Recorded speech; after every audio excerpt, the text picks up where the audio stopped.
আয় আল্লাহ আমাদের সকলকে পেরেশানি মুক্ত হায়াত দান করে দাও। আয় আল্লাহ আমাদের সকলকে ডিপ্রেশন মুক্ত হায়াত দান করে দাও। আয় মাওলায়ে কারীম বিশেষভাবে আয় আল্লাহ ইনকিলাব মঞ্চের মুখপাত্র ওসমান হাদি আল্লাহ শুনেছি দুনিয়া ত্যাগ করে চলে গিয়েছে। আয় আল্লাহ ইন্তেকাল করেছে। আয় মাওলায়ে কারীম স্বৈরাচারের বিরুদ্ধে দাঁড়িয়েছে, তাওহীদের পক্ষে দাঁড়িয়েছে। আয় মাওলায়ে কারীম দয়া করে মায়া করে মেহেরবানি করে আয় আল্লাহ তুমি ওসমান হাদি ভাইকে মাফ করে জান্নাতবাসী করে নাও। আয় মাওলায়ে কারীম আমাদের দেশের সাবেক প্রধানমন্ত্রী জনাব তারেক জিয়ার মা আয় আল্লাহ তুমি তাকে সুস্থতার জীবন ফিরিয়ে দাও।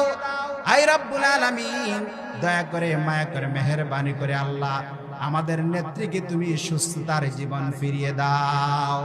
আয় মাওলায়ে কারীম আরো যারা এখানে হাত উত্তোলন করেছে জানি না কার দিলের ভিতরে কোন ব্যথা বেদনা আছে, রব্বুল আলামিন দয়া করে মায়া করে মেহেরবানি করে তুমি আমাদের প্রত্যেকের অন্তরের ব্যথা বেদনা গুলো সলভ করে দাও।